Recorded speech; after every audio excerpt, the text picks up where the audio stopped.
Assalamualaikum warahmatullahi wabarakatuh.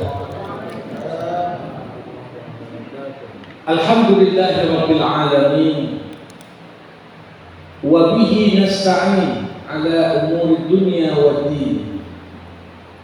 Summa salatu wassalam ala khairi man ba'athahu Allah rahmatan lil alamin sayyidil anbiya'i wal mursalin Rasulullah Muhammad sallallahu alaihi wasallam wa ala alihi wa ashabihi ajma'in. Allahumma 'allimna ma yanfa'una wanfa'na bima 'allamtana wa zidna 'ilma innaka antal 'alimul hakim. Bapak-bapak, ibu-ibu, saudara-saudari, kaum muslimin dan muslimat, jamaah fardu subuh di Masjid Al-Ikhwan yang dirahmati Allah. Marilah kita taatinya bersyukur kepada Allah, seraya memanjatkan puja dan puji hanya untuk Allah. Selawat dan salam kita hadiahkan kepada Rasulullah, seraya berucap Allahumma salli wa sallim wa barik alaihi. Jamaah rahimakumullah, di pagi hari ini kita akan membersamai firman Allah dalam surah Fussilat ayat 34. Allah Subhanahu wa taala berfirman, "Wala tastawil hasanatu walas sayyi'ah. Idfa' billati hiya ahsan. فَإِذَا الَّذِي بَيْنَكَ وَبَيْنَهُ عَدَاوَةٌ كَأَنَّهُ وَلِيٌّ حَمِيمٌ." Allah Subhanahu wa taala menyampaikan pada kita, dan tidaklah sama kebaikan itu dengan kejahatan. Tolaklah kejahatan itu dengan cara yang lebih baik, sehingga orang yang ada rasa pemusuhan di antara kamu, dia akan seperti teman yang setia. Maha benar Allah dengan segala firman-Nya. Jamaah rahimakumullah, sejarah umat manusia yang cukup panjang. Kalau ingin kita intisarikan dalam kata-kata singkat yang representatif, maka sejarah manusia esensinya adalah sejarah konflik antara kebaikan dan kejahatan. Dimanapun kita tinggal, kapanpun kita hidup, manusia tidak akan pernah lepas dari kelompok orang-orang baik, sebagaimana ada kelompok orang-orang jahat. Dan ini merupakan bagian dari kehendak Allah. Kalau Allah berkeinginan dan berkehendak, bisa saja dibuat orang-orang baik semuanya tinggal di satu planet, sedangkan orang-orang jahat dikumpulkan semua di planet yang lain. Kalau ditanya mungkin nggak? Ya mungkin aja. Tapi Allah berkehendak, di mana ada orang baik, hidup dekat dengan mereka orang jahat. Di mana ada orang jahat, hidup bersama mereka orang baik. Kenapa? Allah Subhanahu wa taala, walaupun Allah Maha mengetahui antara baik dan buruk ini, gak mungkin dicampur macam minyak dan air. Tapi Allah berkehendak, di mana ada kebaikan, di situ ada keburukan dan kejahatan. Di mana ada kejahatan, di sana ada kebaikan. Hikmah dan kebijaksanaan di balik itu semua, seperti pepatah Arab mengatakan, wa bididdiha tatamayyazul asya'u. Suatu yang baik tidak akan nampak hakikat kebaikannya kecuali ketika yang baik itu disandingkan dengan yang jahat. Sesuatu yang buruk, sesuatu yang jahat, kita takkan memahami betul buruknya kejahatan itu kecuali ketika kejahatan itu disandingkan dengan yang baik. Di momen itu nampak kontras antara keduanya. Nampak perbedaan yang begitu mencolok antara yang putih dengan yang hitam. Dan inilah tentunya apa yang Allah maksudkan ketika mengatakan wala tastawil hasanatu wala sayyi'ah. Gak akan pernah sama yang baik itu dengan yang jahat. Mau yang jahat dipoles, mau yang jahat di make up, mau yang jahat kemudian dipermak dengan pencitraan yang mungkin bahkan menghabiskan biaya yang tak kecil. Di sisi lain boleh jadi yang baik itu di stereotyping, dibusukkan, dicitrakan buruk. Tapi seketika orang mulai menilai dan mengkaji, sampai kapanpun takkan sama antara yang baik dan yang buruk. Ini fakta pertama. Wala tastawi hasanah wala sayyi'ah. Kalau kau berbuat baik, apapun komentar orang terhadapmu, apapun tanggapan orang kepadamu, apapun penilaian orang untukmu, yang baik akan tetap baik dalam pandangan Allah. Walaupun dalam pandangan manusia mungkin bergeser. Nabi Muhammad SAW pernah mengatakan akan datang suatu masa kalian tak lagi mencegah dari yang mungkar, tak lagi menyuruh kepada yang ma'ruf. Apa mungkin itu Nabi? Mungkin. Yang lebih parah dari itu pun mungkin. Apa itu Nabi? Akan datang suatu masa kalian menyuruh kepada yang mungkar, mencegah orang dari berbuat yang baik. Mungkin itu Nabi? Mungkin. Yang lebih parah itu pun mungkin.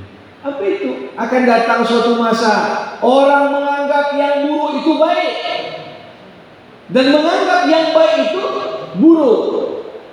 Karena penilaian manusia tentang baik dan buruk dikontaminasi, dirusak oleh kepentingan. Ketika kepentingannya bersama dengan yang salah pun jadi baik. Ketika seorang itu melihat kebaikan itu bertentangan dengan kepentingan dunianya, maka yang baik pun dia jelek-jelekkan. Kenapa? Karena kalau yang baik ini yang kuat, maka kepentingan duniawinya terancam. Tapi di hadapan Allah, wala tastawil hasanatu wala sayyi'ah. Sampai kapanpun gak akan pernah sama yang buruk dengan yang baik, yang baik dengan yang jahat. Kenapa? Karena segala kebaikan melahirkan ketenangan dalam hati. Segala kejahatan dan keburukan melahirkan perasaan was-was, kekhawatiran dan takut. Karena kejahatan walaupun dipermak tampak seperti baik, itu hanya ketika seorang itu mungkin masih punya kuasa. Tapi begitu dia tak punya kuasa lagi, akan tampak. Kebaikan akan tetap nampak baik. Mau dibusukkan bagaimanapun tetap akan nampak baik. Sebaliknya, kejahatan itu akan tetap melahirkan bau busuk. Kejahatan itu tetap akan ditolak oleh hati nurani yang baik. Sehingga Allah ingatkan pada kita, gak akan pernah sama. Jangan kau coba-coba untuk mengatakan sama aja, yaitu antara dua hal yang memang kontras, antara dua hal yang memang berbeda. Nah, walaupun Kalau demikian, jamaah rahimakumullah, poin kedua yang bisa kita ambil sebagai pesan penting dari ayat yang kita baca tadi, idfa billati hiya ahsan. Kalaulah di depanmu ada kejahatan, kalaulah orang-orang yang berinteraksi denganmu, orang-orang yang menginginkan keburukan untukmu, apa tanda paling nyata antara orang baik dengan orang yang jahat? Tanda perbedaan nyata orang baik dan orang jahat, bagaimana dia merespon orang lain. Orang jahat, Bapak Ibu, jangankan yang berbuat jahat kepadanya, yang berbuat baik kepadanya pun dibalas dengan keburukan. Itu tanda orang jahat. Makanya lahirlah peribahasa air susu dibalas air tuba. Orang tuanya yang baik padanya, itu pun dia durhaka. Orang yang mengasuhnya, mengajarkannya, itu pun dia lawan. Ini tanda orang jahat. Orang jahat membalas kebaikan dengan keburukan. Tapi orang baik tentunya gak boleh jatuh kepada kondisi yang sama seperti orang jahat. Maka orang baik bukan hanya membalas kebaikan dengan kebaikan, tapi orang baik adalah orang yang mampu menahan emosinya, menahan rasa dan kecenderungan manusia ingin balas dendam. Dengan cara apa? Bahkan orang yang berbuat buruk kepadanya pun dia balas dengan elegan, dia balas keburukan dengan kebaikan. Idfa billati hiya ahsan. Jadi ini satu poin penting, jamaah rahimakumullah. Ketika orang berbuat jahat pada kita, kita balas dengan kebaikan. Itu bukan menunjukkan kelemahan kita. Itu bukan menunjukkan kebodohan kita. Tidak. Justru orang yang mampu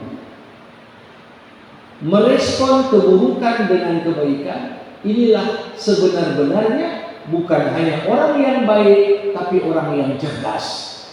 Orang yang cerdas. Kenapa? Karena dia tidak hanya berpikir untuk jangka pendek, tapi berpikir untuk jangka panjang.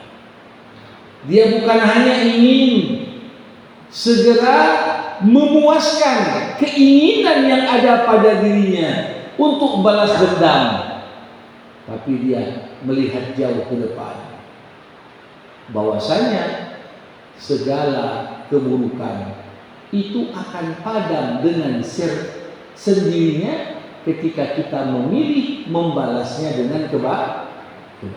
Jamaah rahimakumullah, orang-orang yang berbuat keburukan kepada kita, orang-orang yang menentang kita, walaupun kita sudah berbuat baik, walaupun kita sudah melakukan hal yang benar, tapi tetap dia musuhi kita, tetap dia lawan kita, tetap dia ingin mencelakakan kita. Kalau kita melihat di dalam Al-Quran, setidaknya ada 6 sebab yang membuat orang menentang kita. Ada 6 sebab yang membuat orang tetap membalas kebaikan dengan keburukan, bukan sebaliknya, membalas keburukan dengan kebaikan. Makanya di sini perlu untuk kita pahami, tiap-tiap dari kelompok yang membalas keburukan dengan kebaikan tadi, orang-orang jahat, orang yang selalu membalas kebaikan dengan keburukan tadi, ini harus kita lihat apa yang membuat mereka berbuat jahat seperti itu. 6 faktor. Yang pertama apa? Orang kadang-kadang menentang kebaikan, membalas kebaikan dengan keburukan. Faktornya karena kebodohan dan tidak taat. Jadi kalau ada orang udah kita buat baik sama dia, tapi dia membalas dengan keburukan, sekelompok orang yang bersikap demikian berangkat dari kebodohannya, karena dia pun tidak tahu apa yang dia perbuat. Nah, maka dari itu kita perlu menghadapi orang model ini dengan cara yang lebih baik. Jangan pula orang yang udah nggak tahu kita balas juga seperti dia, berarti kita sama-sama tak tahu. Nah, di dalam surah Al-Furqan, ketika Allah bercerita tentang ciri hamba-hambanya ibadur rahman, Allah mengatakan wa ibadur rahmanil ladzina yamshuna 'alal hardi hauna wa idza khatabahumul jahilun qalu salama. Hamba-hamba Allah yang Maha Pengasih itu adalah orang yang kalau berjalan di muka bumi berjalan dengan penuh kerendahan hati, tak menyombongkan diri. Kalau orang-orang bodoh menyapa mereka dengan menghina, mereka mengucapkan salam, kata-kata yang mengandung keselamatan. Orang menghina kita, orang mengucapkan yang enggak betul tentang kita, bukan berarti kita balas juga. Karena ucapan orang yang bersangkutan itu sudah menunjukkan tingkat kebodohannya. Kadang-kadang kita cukup dengar apa yang orang sampaikan, langsung tahu kita ini orang bodoh atau orang pandai. Tak perlu kita berbicara, hanya dengar ucapan orang saja. Setiap kata yang keluar dari lisan ini mencerminkan bobot intelektual orang yang bicara.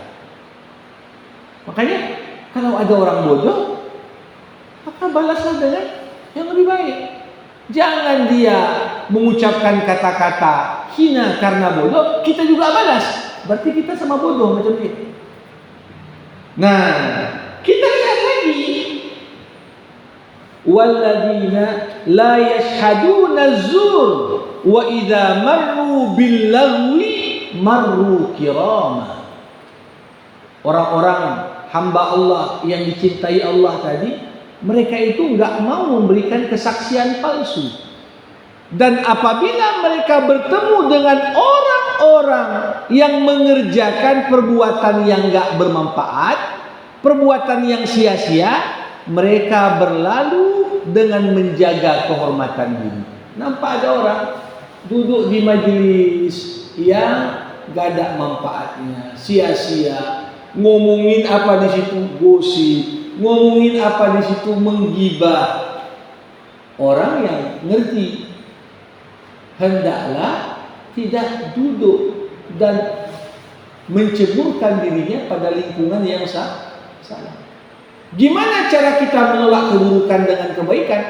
Kalau tahu duduk di situ lebih banyak mudaratnya daripada manfaatnya, nggak usah ikut duduk. Sekedar lewat, assalamualaikum, udah. Tapi tidak usah duduk di situ. Nah, ini cara kita menolak keburukan dengan kebaikan. Tapi kalau sudah tahu di situ majelis menggosip, majelis menggibah, majelis fitnah, kita pun ikut menikmati. Oh, enak kali gosip terbarunya. Ikut berkomentar juga.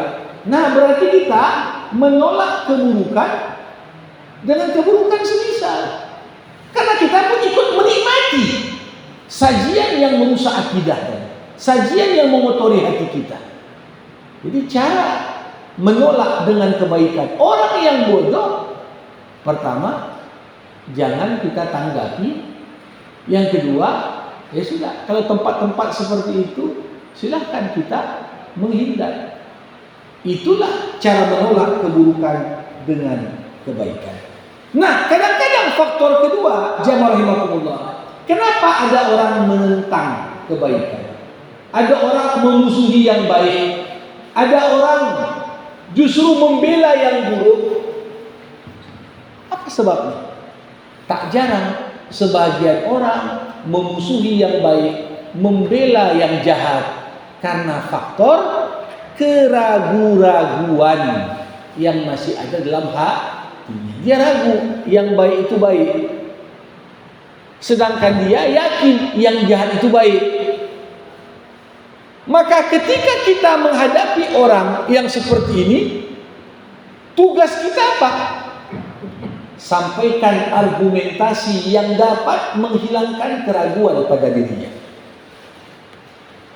Artinya orang tersebut pikirannya salah, makanya dia pun mengucapkan yang salah, makanya dia pun bersikap yang salah. Kenapa? Ada kerancuan, keraguan-keraguan pada dirinya. Maka dari itu Allah Subhanahu wa taala mengatakan, "Afillahi syak fatiris samawati wal ardh." Apakah ada keraguan Allah itu yang menciptakan langit dan bumi? Berarti ada orang yang kufur, yang menentang kebaikan, yang mengusung kejahatan. Kenapa? Berangkat dari keraguan pada dirinya. Ya ayuhan nas, in kuntum fi raibin minal ba'thi. Wahai manusia, jika kamu meragukan adanya hari kebangkitan. Berarti sebagian orang tak mau beriman. Kenapa? Ragu dia. Masa nanti jasad kita sudah terurai dengan tanah, kok bisa bangkit lagi? Adanya keraguan ini, inilah yang perlu kita balas dengan apa? Berikan argumentasi untuk menghilangkan keraguan. Itulah makna tolaklah kejahatan dengan yang lebih baik. Kadang-kadang jamaah rahimahullah, ada orang menentang bukan karena bodoh, bukan karena ragu, tapi faktor yang membuat dia menentang. Kenapa? Hasad dan dengki. Ada iri dalam hati. Ini sama seperti penentangan Abu Jahal kepada Nabi Muhammad sallallahu alaihi wasallam. Seperti penentangan orang-orang Yahudi kepada Nabi Muhammad. Apa Yahudi ragu Muhammad itu utusan Allah? Enggak. Mereka tahu betul semua sifat Nabi terakhir ada pada sosok Rasulullah Muhammad sallallahu alaihi wasallam. Tapi kenapa mereka tak beriman?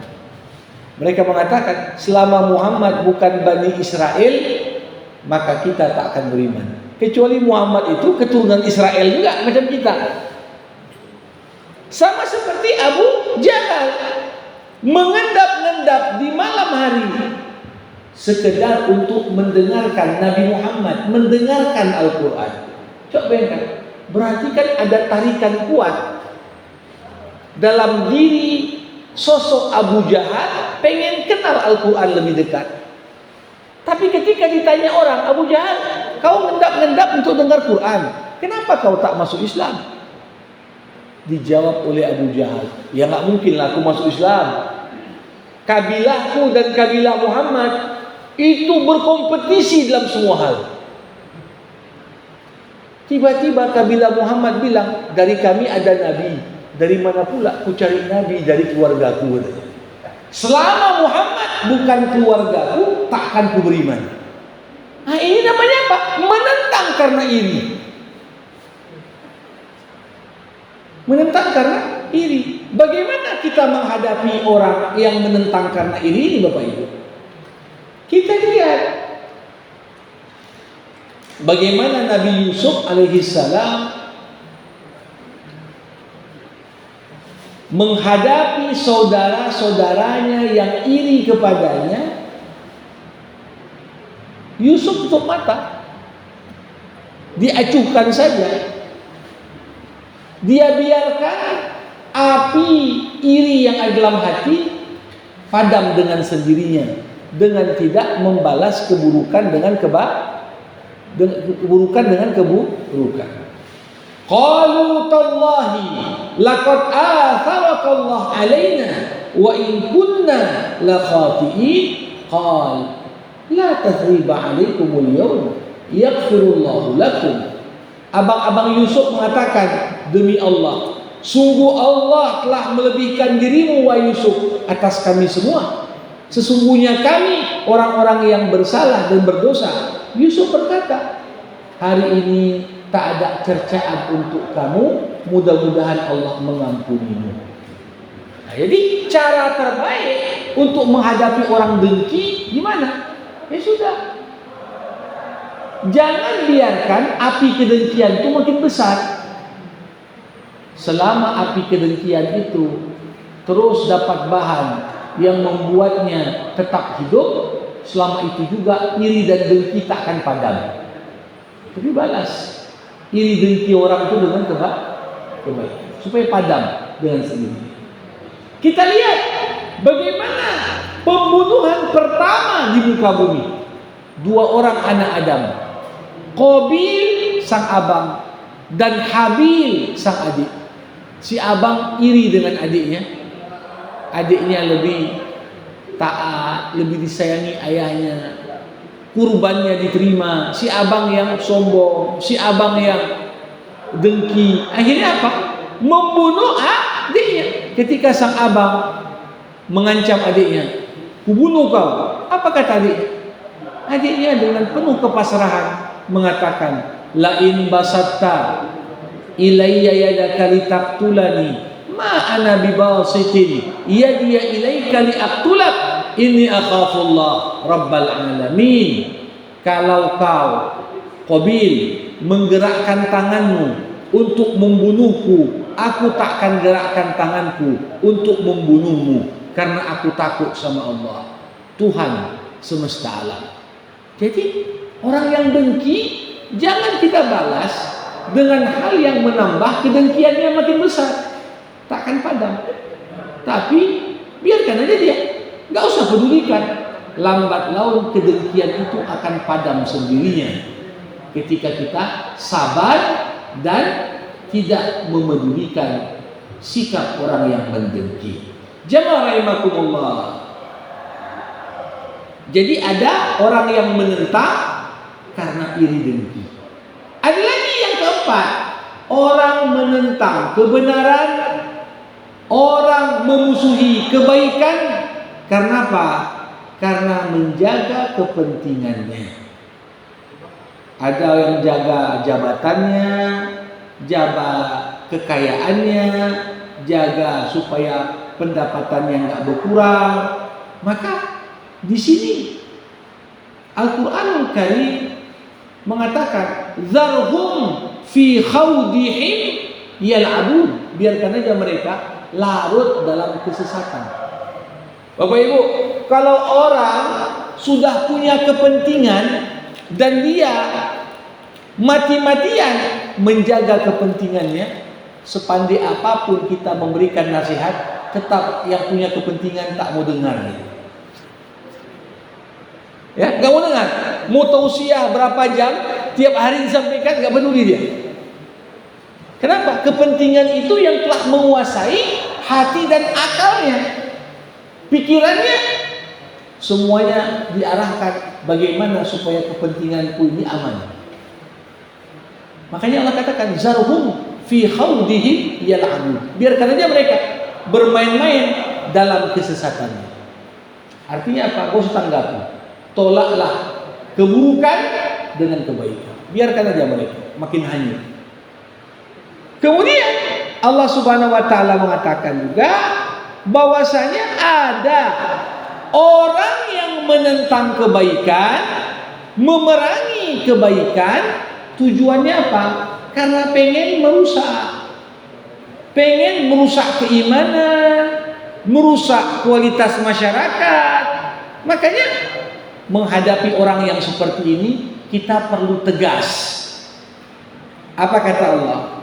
Ya ayyuhan nabi, jahidil kuffara wal munafiqin waghluz alaihim. Wahai Nabi, perangilah orang-orang kafir, orang-orang munafik, dan bersikap keraslah kau kepada mereka. Jadi ada kelompok-kelompok, kalau motifnya jelas, ada orang tak senang tengok masjid makin ramai, ada orang tak senang majlis-majlis taklim makin hidup. Kenapa? Karena dia merasa, oh kalau Islam ini kuat, bahaya kita. Menghadapi seperti ini nggak boleh lembek, keras menghadapi mereka, supaya tahu umat ini terkonsolidasi, umat ini kompak, umat ini disatukan dengan berjuang di jalan Allah Subhanahu wa taala. Jadi beda-beda motif, beda pula bagaimana kita mengartikan tolaklah dengan cara yang lebih baik. Dan yang terakhir, jamaah rahimakumullah, Misalnya ada orang kita tengok duduk untuk melecehkan ayat-ayat Quran, maka itu tegas kita. Wa idza ra'aital ladzina yakhuduna fi ayatina fa'rid fala tajlis ma'ahum hatta yakhudu fi hadisin ghairi. Kalau kau dengar ayat-ayat Allah dilecehkan, ayat-ayat Allah dipersendaguraukan, maka jangan kau duduk sama mereka sampai mereka ganti topik pembicaraan. Kalau Quran dilecehkan, kita pun ikut tertawa, ya kita dianggap ikut dalam kelompok yang sama. Tolak keburukan itu dengan kebaikan. Gimana? Berdiri, tinggalkan tempat untuk tunjukkan aku enggak senang dengan apa yang kau perbuat. Dan yang terakhir, kalau sekiranya permusuhan, penentangan mereka terhadap kebaikan itu, mereka sampai ngangkat senjata, mereka pakai jalan kekerasan untuk memadamkan kebaikan, maka Al-Quran pun tegas. Faman i'tada 'alaikum fa'tadu 'alaihi bimisli ma'tada 'alaikum. Kalau mereka menyerang kamu, serang juga mereka setimpal dengan serangannya kepadamu. Jadi enggak selalu kita ini menolak keburukan dengan kebaikan sifatnya pasif. Kalau udah bawa senjata dia mau ngantam kita, ya kita boleh juga membela diri.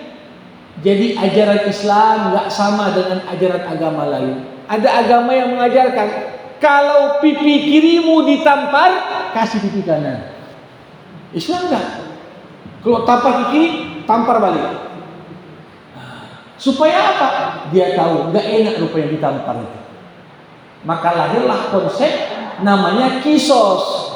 Pembunuh dengan sengaja hukumannya dibunuh, supaya dia enggak sepele dengan nyawa orang. Yang mencederakan orang, hukumannya dicederakan juga dia, seperti yang dia perbuat untuk orang, supaya dia tahu menghormati hak orang lain, jangan bersikap semena-mena dan suka hati. Nah, ini kita lihat ada yang menolak kebenaran karena nggak tahu, ada yang menolak kebenaran karena ragu, ada yang menolak kebenaran karena iri dengki, ada yang menolak kebenaran karena kepentingan, ada yang menolak kebenaran karena ingin kerusakan dan merusak orang-orang yang beriman. Ada yang menolak kebenaran sambil angkat senjata. Masing-masing cara kita menghadapinya juga berbeda. Tapi semuanya disatukan oleh kata-kata idfa billati hi ahsan. Tolak yang buruk itu dengan yang baik.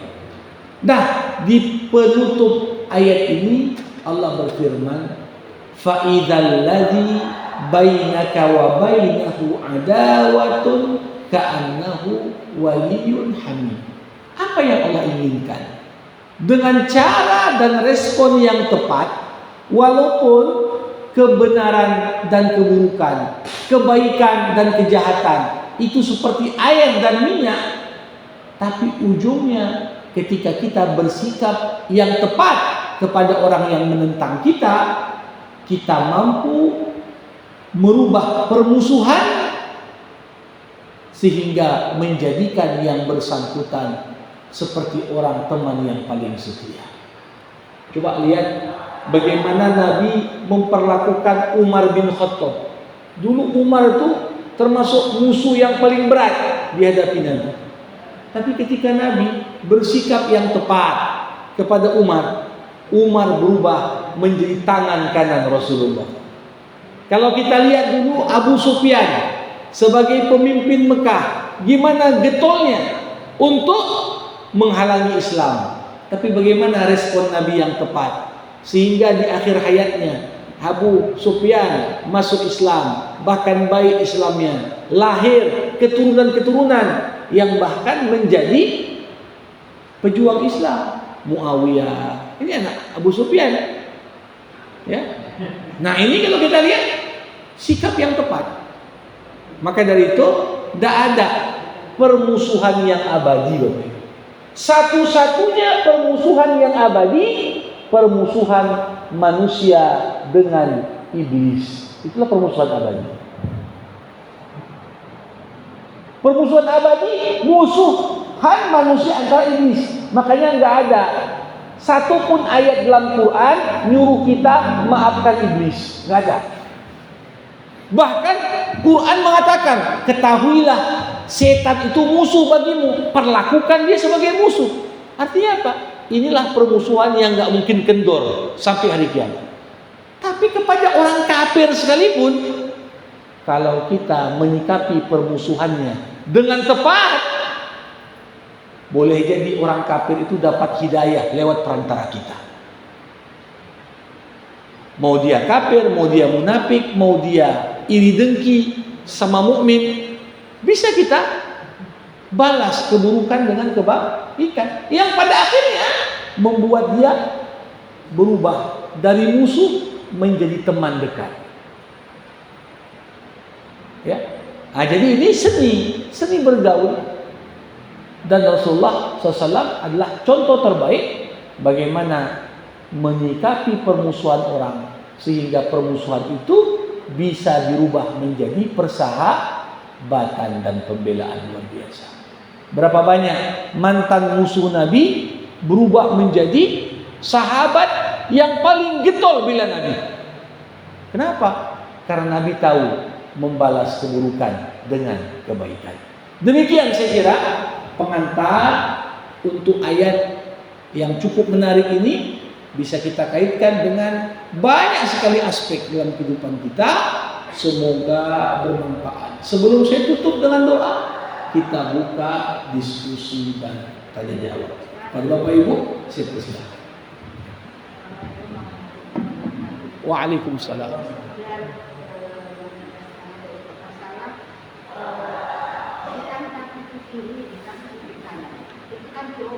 Ya.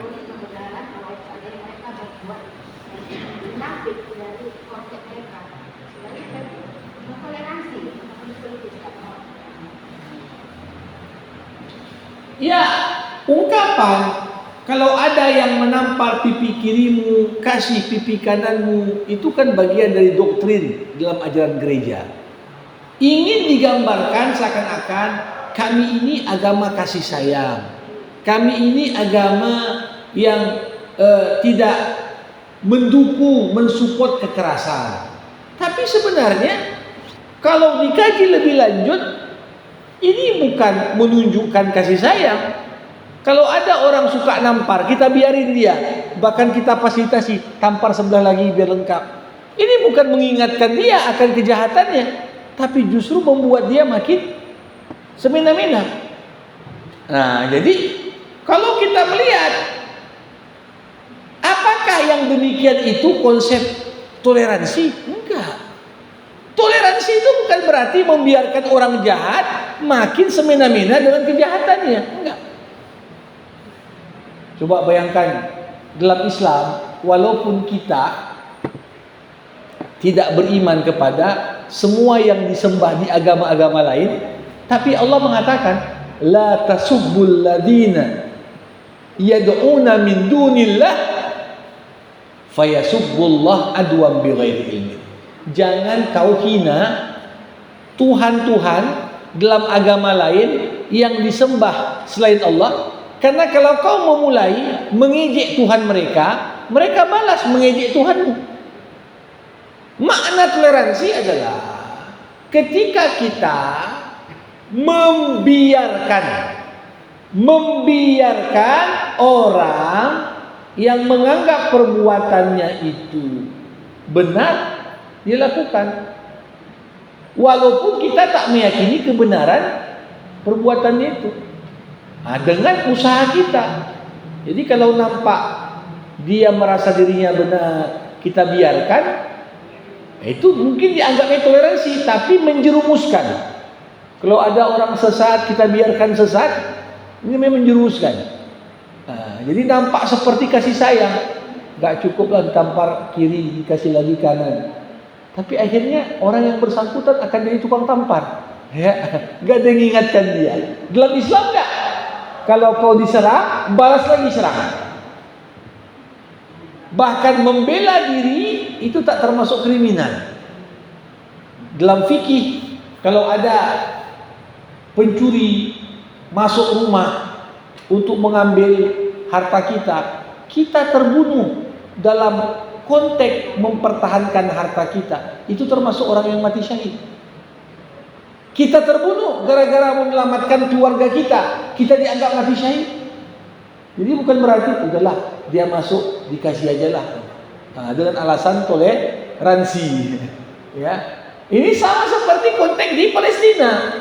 Palestina dijajah, Israel masuk ke tanah rakyat Palestina dengan kekerasan. Gak ada cara membuat mereka keluar kecuali dengan kekerasan. Apa mungkin kita bernegosiasi dengan pencuri? Pencuri masuk rumah, kita bilang, udahlah kalau gitu kita bagi dua aja lah ya. Bagian ruang tamu untuk kami, bagian kamar-kamar untuk pencuri. Ada enggak? Dalam sejarah orang membenarkan pencuri dan bernegosiasi dengan pencuri. Namanya orang bodoh. Kalau orang datang menjajah, menguasai rumah kita, lebih baik aku mati mempertahankan kehormatanku daripada kita terusir. Nah ini dia.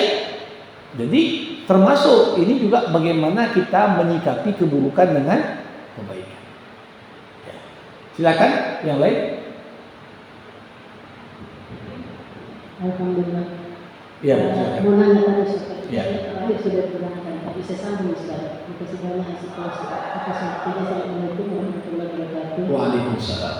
Ustaz, yang poin pertama saya ingin sampaikan itu, minta maaf kalau saya salah. Itu kita alami di Indonesia sampai dengan orang yang mempertahankan kepentingannya. Kita lihatlah sekarang yang Ustaz, bukan saya itu mempertahankan kepentingannya berlaku sampai 5. Tapi kalau 67 seorang bertahan 5 dan 6 tadi ya, misalnya belum ada di Indonesia Ustaz, mudah-mudahan tidak ada. Nah, kembali ke yang Palestina tadi Ustaz, tersambung. 2 hari yang lalu ya, pemimpin Hamas Yahya Sinwar insya Allah syahid. Saya membaca itu Ustaz, saya balas di komentar itu. Iya, yang Sinwar sekarang mati dibunuh senang, tapi dia dapat surga. Sedangkan Netanyahu dapat laknat neraka sepenuh dunia akhirat. Sekarang boleh apa dia senang dunia, pendukungnya berapa negara itu senang, tapi ya mereka akan mendapat laknat yang tidak terjelaskan di akhirat nanti kelak insyaallah. Amin. Yang saya tanyakan di sini Ustaz, kita sebagai umat, saya minta maaf, saya setiap malam sholat hajat untuk perlindungan Palestina, kemenangannya, kemerdekaannya. Itu doa saya Ustaz. Dan ketidakberdayaan tidak bisa membantu apa-apa. Tadi Ustaz terangkan bahwa kita boleh menyerang, boleh apa. Yang saya ingin tanya Ustaz, dalam berdoa, sekarang katanya itu, apakah betul-betul kita berdoa sama Allah, ya Allah, apa yang harus dilakukan kepada Israel ini, kepada Netanyahu ini? Apakah kita boleh berdoa bahwa hukum dia ya Allah, hukum dia di dunia ini sebelum dia betul-betul mendapat hukuman yang berat di akhirat nanti? Ustaz, apa yang doa kita itu? Apakah boleh saya berdoa seperti itu gitu loh Ustaz? Ya. Terima kasih banyak. Assalamualaikum warahmatullahi wabarakatuh. Waalaikumsalam warahmatullahi. Ya, Bapak Ibu rahimakumullah.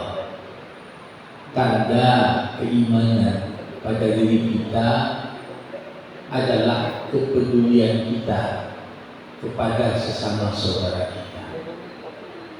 Walaupun rakyat Palestina jauh, kalau naik pesawat pun berapa jam di sana, Tapi esensinya apa yang menimpa mereka dari kesulitan adalah bagian dari ujian yang Allah berikan pada kita untuk mengukur sejauh mana kita peduli atau abai terhadap kondisi saudara kita.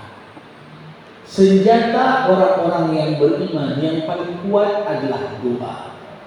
Ad-doa silahul mu'min. Doa adalah senjata terkuat orang beriman. Mereka mungkin punya helikopter Apache, mereka punya drone untuk pemusnah, mereka punya senjata canggih ini dan itu. Tapi jangan kecil hati, kita punya Allah.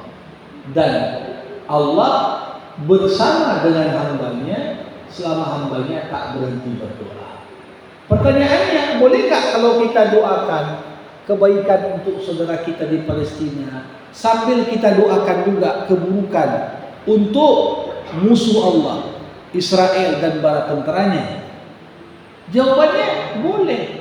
Dan Nabi semasa hidupnya sudah mencontohkan ketika Nabi mengajarkan pada kita untuk senantiasa di momen-momen yang memilukan bagi umat kita baca kunut nazilah. Nah, apa isi kunut nazilah tadi? Termasuk diantaranya, ya Allah, kita mohonkan kehancuran, ya, agar Allah kembalikan konspirasi jahat memakan korban dari mereka sendiri. Nah, itu semua adalah bagian dari respon kita. Boleh tentunya. Dan ini bukan sekedar boleh, tapi untuk tetap menghidupkan semangat kita dalam menghidupkan ukhuwah Islamiyah, perlu untuk selalu dalam doa kita titip doa terbaik untuk saudara kita. Karena dengan sudah berlalunya Topan Al-Aqsa lebih dari setahun, udah banyak orang gak peduli lagi. Di saat negara-negara dunia makin membela Israel, banyak orang Islam udah gak peduli lagi dengan Palestina. Ini yang perlu untuk kita terbiasa lewat doa kita minimal. Bahwasanya masalah ini belum berakhir dan posisi kita jelas membela siapa. Nggak boleh kita abu-abu di sini. Karena tidak sempurna keimanan seorang mukmin sampai loyalitas terbesarnya untuk Allah, untuk Rasulnya dan sesama orang-orang yang beriman. Mau dimanapun dibusukkan tentang sosok Yahya Sinwar, tentang Hamas, tentang para pejuang, apapun alasan dan alibi yang ingin disampaikan Netanyahu untuk membenarkan membunuh rakyat Palestina, itu semua dalam pandangan semua orang yang beriman kita anggap bohong semua itu. Bohong semua itu. Dan kembali di sini, kalau orang punya kepentingan membela Israel, mau kita ceramahi panjang lebar pun takkan dia dengar juga cakap kita, karena hatinya condong ke sana. Sebaliknya orang yang beriman tak perlu alasan untuk membela Palestina. Kenapa? Ya tentunya membela Palestina itu cara kita mempertahankan nilai-nilai kemanusiaan yang ada pada diri kita. Kalau nggak peduli lagi kita, berarti kita bukan lagi manusia. Bentuknya aja manusia, tapi mungkin isinya binatang. Yang mungkin bengis, buas, bahkan tak peduli lagi dengan nilai-nilai kasih sayang. Sekira demikian komentar saya. Ya, mari sama kita tutup majelis ilmu ini dengan doa. Alhamdulillah rabbil alamin. Hamdan yuwafi ni'amah wa yukafi mazidah. Ya Rabbana lakal hamdu kama yanbaghi li jalali wajhikal karim wa li 'azimi sultanik. Allahumma shalli ala sayyidina Muhammad wa ashghil adh-dhalimin bil-zalimin wa akhrijna min bainihim salimin. Allahumma 'aizz al-islam wal muslimin wa adhill ash-shirka wal musyrikin wansur man nasara ad-din واخذل من خذل المسلمين وعليك بأعداء الإسلام فإنهم لا يعجزونك. اللهم انصر إخواننا المجاهدين في غزة وفي كل مكان برحمتك يا أرحم الراحمين. اللهم اختم لنا bihusnil khatimah wa la takhtim alaina illa bihusnil khatimah. Rabbana ظلمنا أنفسنا وإن لم تغفر لنا وترحمنا لنكونن من الخاسرين. ربنا آتنا في الدنيا حسنة وفي الآخرة حسنة وقنا عذاب النار. وصلى الله على سيدنا محمد وعلى آله وصحبه أجمعين والحمد لله رب العالمين. Terima kasih. Mohon maaf atas segala kekurangan. Hadanallah wa iyyakum ajma'in. Assalamualaikum warahmatullahi wabarakatuh.